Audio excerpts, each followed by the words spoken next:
들어가시게 되었다고 성경은 말씀합니다. 요한복음서를 보면은 이 마을이 베단이라는 동네로 기록하고 있습니다. 근데 그 베단이에 누가 살고 있었냐 하면 예수님과 좀 가깝게 지냈던, 특별히 가깝게 지냈던 형제 나사로와 그리고 그 두 여동생 마르다와 마리아가 이 3남매가 함께 살고 있었습니다. 그러니 당연히 예수님께서 마을에 오신다는 소식을 들은 언니인 마르다는 당장에 달려나가서 예수님을 영접하게 됩니다. 집으로 모시게 된 거죠.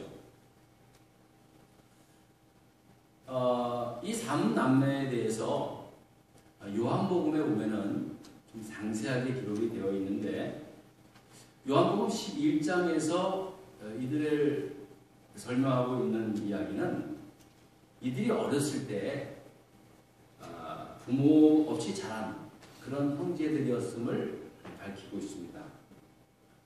언제 부모님을 잃게 되었는지는 몰라도 아마 어렸을 때부터 부모 없이 지낸 까닭에 이 3남매는 서로 의지하고 온갖 어려움과 고통을 이겨내었던 그런 형제들이었음에 분명합니다. 지금도 부모 없이 어린 형제들이 자란다는 것이 쉽지도 않은 세상인데, 그 당시 부모 없이 이 3남매가 살아가기 위해서는 정말 감당하기 힘든 그런 일들을 겪었으면서 지냈으리라 봅니다. 이와 같은 일을 추측할 수 있는 이유는 요한복음 11장 2절을 보니까 이 3남매 중 막내였던 마리아는 향유를 죽게 붓고 머리털로 주의 발을 씻기던 자라고 소개하고 있습니다. 마가복음 14장 3절에 보면 예수께서 이 3남매가 살고 있는 베다니 마을에 시몬이라고 하는 사람의 집에서 식사할 때 한 여자가, 이름은 나오지 않았지만 한 여자가 매우 값진 향수, 당시 여자들이 가장 갖고 싶었던 그 향유 옥합, 나드 한 옥합을 가지고 그 옥합을 깨뜨려서 예수의 머리에 붓고 그 앞에 눈물로 발을 씻겼다라는 기록이 나와 있습니다. 바로 이 여자가 누구냐? 바로 마르다의 동생 마리아였다는 사실입니다. 그런데 이 동일한 사건을 누가복음 이미 7장 37절에 여러분에게 말씀을 전했지만, 그 동네에 죄인인 한 여자가 있어 예수께서 바리새인 집에 앉으셨음을 알고 향유 담은 옥합을 가지고 와서 머리 위에 깨뜨렸다고 그렇게 증언하고 있습니다. 그러니까 요한복음과 누가복음과 마가복음의 이야기들을 다 종합해 보았을 때 이 마리아라고 하는 여자는 예수님을 만나기 전, 그때까지만 해도 베단이라는 마을에서 사람들이 한 죄인이라고 하는 것은 특정한 그 여인을 가리키고 있습니다. 그러니까 베다니 마을 사람들에게는 이미 다 알려진 죄인으로 삶을 살았던 그런 여인이었다는 사실입니다. 그 당시에 유대 사람들 사이에서 죄인이라는 말을 듣고 살아야만 했던 사람들은 크게 두 종류의 직업을 가진 사람들입니다. 공개적으로 사람들이 죄인이라고 손가락질 당하며 살 사람들은 첫 번째는 세리들이었습니다. 세리들. 이 사람들은 당시 로마의 지배, 통치를 받고 있었던 때였기 때문에 유다가 그 로마 사람들은 유대 사람들에게 로마가 정한 세금을 물어야만 했습니다. 그런데 이 세금을 징수하기 위해서는 로마인들이 그 세금을 걷는 것이 아니라 로마에 충성하는 유대 사람들을 세리로 고용해서 그 세금을 일정액을 거두게 한 겁니다. 그리고 그 일정의 걸 다 거두기만 하면 나머지 들어오는 건 다 자기 거가 됩니다. 그래서 유대 사람들에게는 민족의 반역자요, 백성들의 피를 빨아먹는 그런 죄인이라고 손가락질하게 된 겁니다. 또 두 번째로 공개적으로 죄인이라고 손가락질 당하는 그런 부류가 있었는데 그 누구냐 하면 바로 마리아와 같은 그런 자신의 몸을 팔아서 생계를 유지하는 여인이었습니다. 그 당시에 예루살렘에 한 200여 명의 로마 군인들이 이렇게 상주에 있다고 보고되어 있는데요. 그러니까 아무래도 그 로마 군인들을 상대하는 거리의 여자들도 있었을 것이고, 이 여자들은 율법을 거스리는 그런 죄인으로 비난을 받고 살아야만 했던 것입니다. 자, 그러니까 마리아라는 여인이 죄인이라고 그렇게 사람들이 불렀을 때는 그 여자가 어떤 삶을 살고 있는지 짐작하고도 남는 그런 일이었습니다. 마리아가 원해서 그런 일을 한 것도 아닙니다. 일찍이 부모를 잃고 어렵게 살다 보니까 너무 힘들어서 그러한 삶을 살게 되었는지는 몰라도 그가 밥을 먹고 생계를 유지하기 위해서는 그 일들을 할 수밖에 없는 그런 절망과 비관 속에서 살아야만 했던 정말 가련한 여인이었습니다. 자, 그런데 어느 날 그 마리아가 예수님을 만나게 된 겁니다. 성경에는 예수님을 만나 삶이 변화된 여인들이 많이 소개되고 있는데 아마 이 마리아도 그와 같은 여인들 가운데 하나였을 겁니다. 예수님을 만나서 예수님의 은혜를 받고 예수님의 말씀을 통해서 그의 베푸시는 사랑을 통해서 그는 완전히 자신의 삶을 돌이키게 되었고 죄에서 자유함을 얻는 기쁨을 누리게 된 겁니다.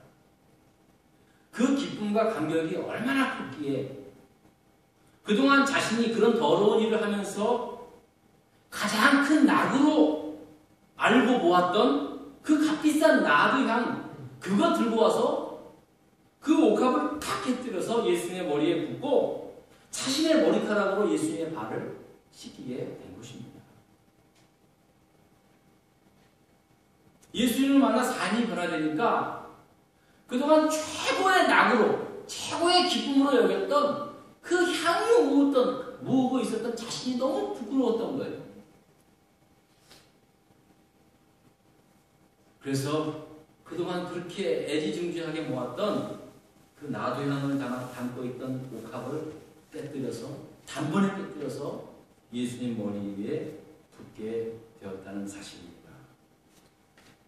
아마도 그때부터 예수님은 이 마리아와 그의 자매인 마르다 그리고 오빠인 나사로를 알게 되었고 특히 동생뻘 정도 되는 이들을 누구보다도 예수님이 아끼고 사랑하게 되었을 거라고 보게 됩니다. 그래서 요한복음 11장 5절에 보면은 예수께서 본래 마르다와 그 동생 나사로를 사랑하시더니라는 말씀이 기록하고 있습니다. 성경 어디를 봐도 예수님이 누구를 사랑했다고 지칭하는 사람은 요한하고 그 다음에 이 삼남매 밖에 없습니다. 그 정도로 사랑했어요. 저는 설교 준비를 하면서 좀 새삼스러웠던 것은 예수님과 이 삼남매 가운데 오고 가는 그 따뜻한 인간미가 넘치고 있는 것을 느끼게 되었습니다.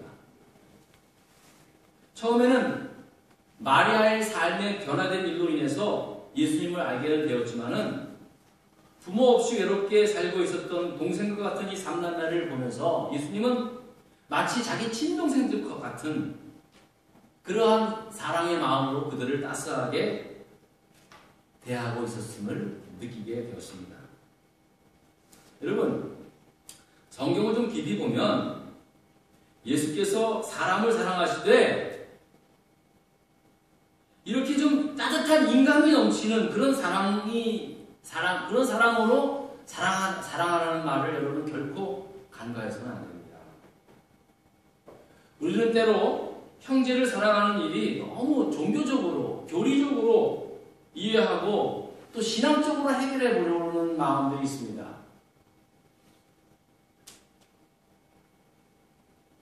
그러다 보면은 물론 사랑한다고 섬긴다고 하지만 인간미가 빠지면요 팍팍합니다. 저는 그렇게 생각합니다. 하나님께서 주신 이 따뜻한 인간미, 사람의 마음, 이것도 하나님께서 사랑하라고 하실 때 하나님께서 말씀하신 그 사랑을 정말 따뜻하게 진심으로 사랑할 수 있는 도구로 사용될 수 있음을 저는 그렇게 믿습니다. 그러니까 여러분, 우리 안에 이러한 따뜻한 인간미가 하나님의 사랑을 실천하는 데 있어서 아주 더 귀한, 귀중한 도구로 사용할 수 있다는 말씀입니다. 예수님께서 이들을 사랑했을 때 그냥 예수님이니까 사람을 사랑하는 게 아니라 정말 마치 친동생과 같은 그러한 따뜻한 인간미로 그들을 사랑했다는 것입니다. 이왕이면 우리가 이웃을 사랑하되 좀 우리의 마음까지도 그분들이 따뜻한 인간미까지 느낄 수 있는 그런 정도의 사랑을 나누는 삶이 사실은 필요합니다. 교회가 사랑 그러지만 교회가 메말라져 가고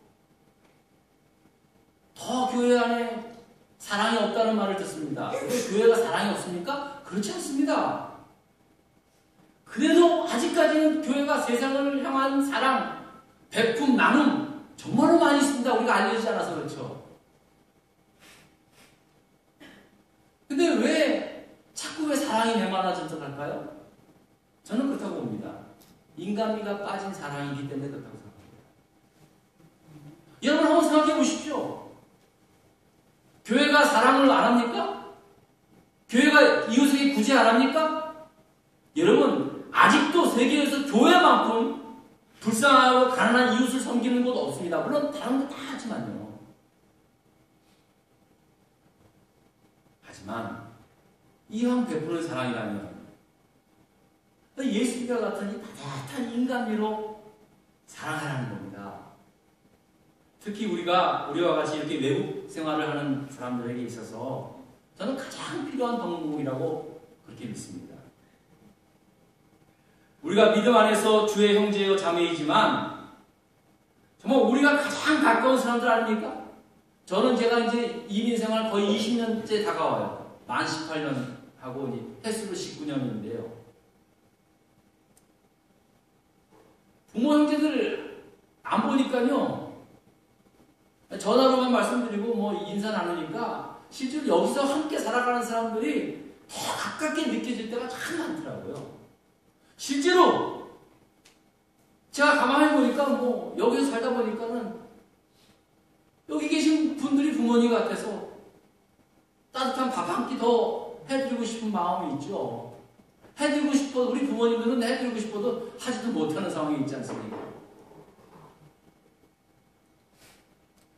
우리가 정말로 때로는 동생처럼, 형님처럼, 아버지처럼, 어머니처럼 좀 그런 마음으로 사랑해주고 받고 그런 인간미 넘치는 사랑의 공동체가 바로 교회라는 것입니다.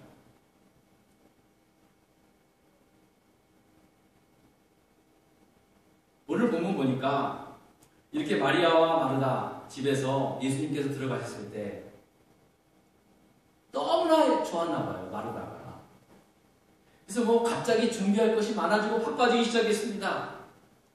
당연히 음식을 마련해야 되겠죠. 무엇보다도 유대 지방의 예의대로 손님의 발을 먼저 씻어야 했겠죠. 그리고 물을 준비하고 이것저것 마실 것과 먹을 것 막 준비하느라 정신이 없습니다. 그런데 오늘 본문 40절을 보니까 언니인 마르다는 막 이것저것 준비하는 일 막 준비한 일이 많아서 마음이 분주한지라 라고 말씀합니다. 그러니까 어느 정도 바빴는지 짐작할 수 있죠? 그런데 마르다가 가만히 보니까 자기는 바빠 죽겠는데 자기 동생 마리아는 이 바쁜 와중에 자기 하는 일, 언니 하는 일에는 도와주지도 않고 예수님 무릎 앞에 앉아서 예수님께서 하시는 말씀들을 듣고 있었다고 말씀합니다. 어느 언니가 좋아하겠습니까? 엄마라고 해도 안 좋아했을 거예요. 지금 당연히 바빠 죽겠는데 일하고 있는 언니를 돕는 것이 당연한 일 아닙니까? 이건 상식입니다. 교양입니다. 그래서 마리아는 참다 못해서 예수님에게 컴플레인합니다. 40절에 보니까 마리아는 예수님께 아예 직접 얘기합니다. 예수님, 내 동생에게 가만히 앉아있지 말고 좀 언니를 좀 도와달라고 그렇게 좀 말씀해 주세요. 여러분, 뭐 이런 거 손님으로 오신 예수한테 뭐 직접 해야 할 이유가 있겠습니까? 자기 동생 마리아 옆구리 쿡쿡 찔러서 너 잠깐 가진 거라고. 뒤에 가서 너 뭐 하는 짓이야? 너 지금 나 지금 언니 바빠 죽겠는데 너 지금 나 도와주지 않고 지금 네가 거기서 지금 그러고 있을 때니? 보통 다 이러잖아요, 그렇죠? 그런데 마르다는 예수님에게 직접 대놓고 얘기하는 거예요. 예수님, 내 동생 마리아에게 나를 좀 도와달라고 좀 그렇게 좀 해주세요. 이 말은요, 심적으로 어떤 심리입니까? 예수님도 좀 그만 두시고요. 더 이상 말씀하지 마시고, 내 동생 나랑 같이 좀 일 좀 하게끔 해주세요. 저한테 좀 보내주세요. 그저 그런 말입니다. 그런 말.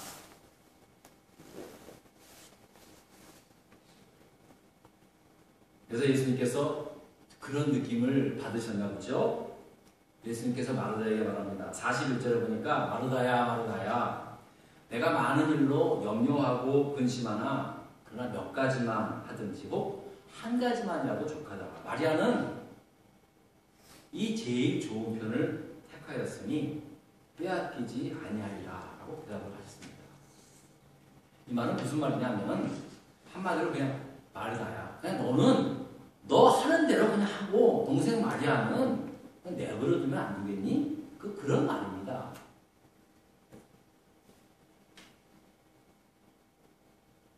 여러분, 우리가 이 예수님의 말씀을 통해서 한 가지 아주 중요한 삶의 지혜를 깨닫게 됩니다.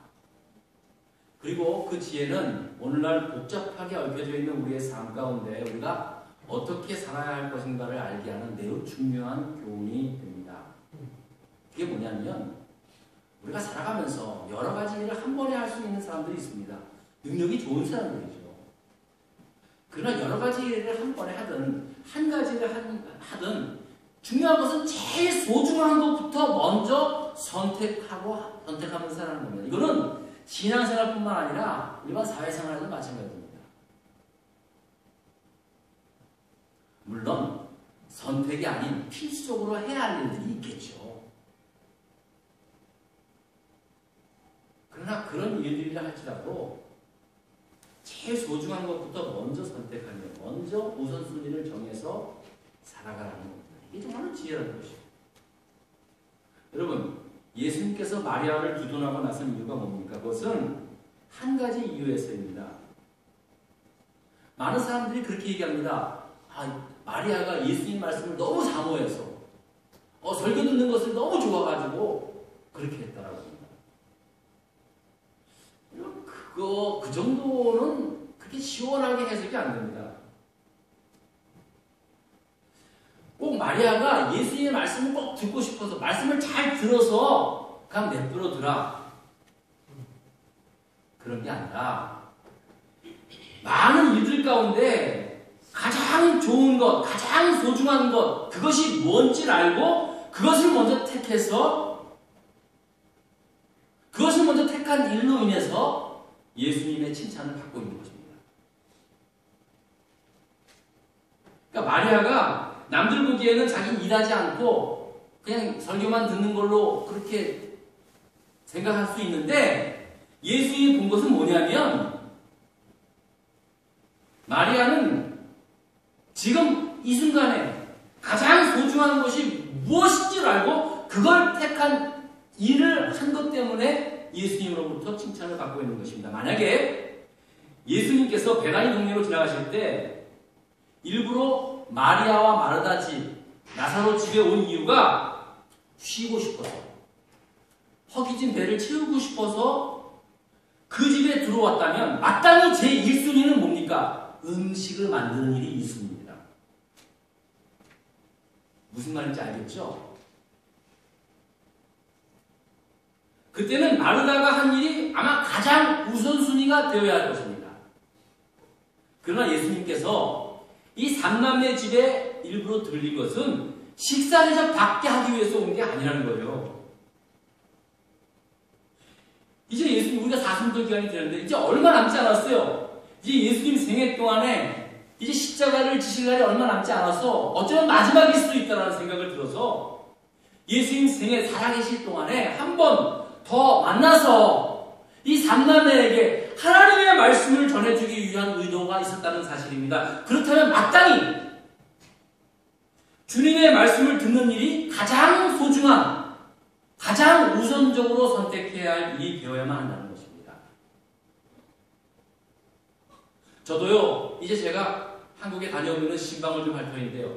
신방은 제가 가서 그 가정에 가서 적절한 하나님의 말씀을 전하고 그 가정으로 해서 축복하는 일입니다. 그게 1순위입니다. 근데 어떤 분은 제가 마음은 고마워요. 그저 그냥 열심히 그냥 음식을 준비하고 있어요.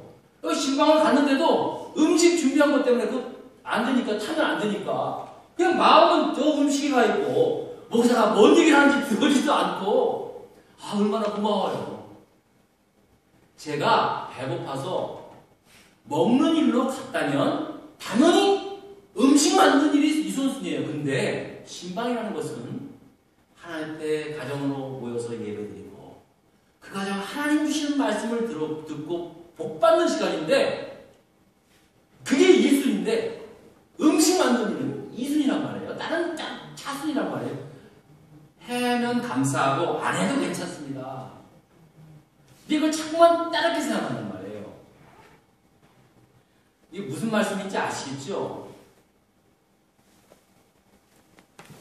자, 그렇다면 오늘 저와 여러분 모두에게는 이런 선택적 자리에 있습니다. 늘 그렇게 하는 게 아닙니다. 우리 모두, 저와 여러분 모두는 어떤 분은 마리아, 어떤 분은 마르다, 그리고 나사로, 이 삼남매와 같은 형제 자매들입니다. 그리고 예수님께서 우리를 사랑하셔서 우리를 불러주시고 우리에게 찾아오십니다. 그런데 만약에 예수님이 굶주린 이웃의 모습으로 우리에게 찾아오셨다고 생각해 봅시다. 그렇다면 우리의 가장 소중하고 최우선적인 일은 그렇게 찾아오신 예수님을 위하여 먹이는 일, 입히는 일이 최우선이 되어야 합니다.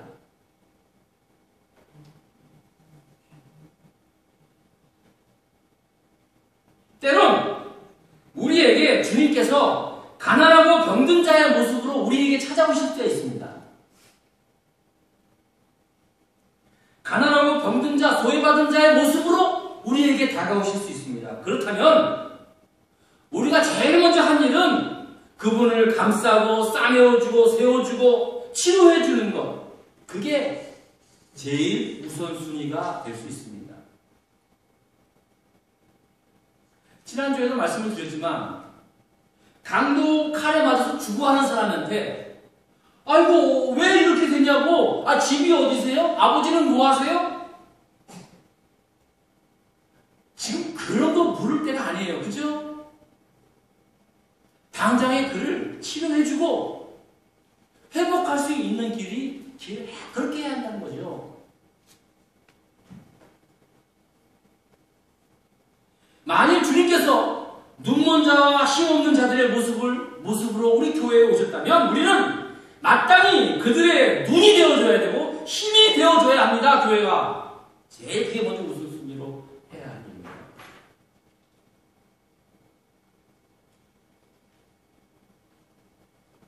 제가 지난주에도 말씀을 드렸지만 제가 미국 와서 자살해서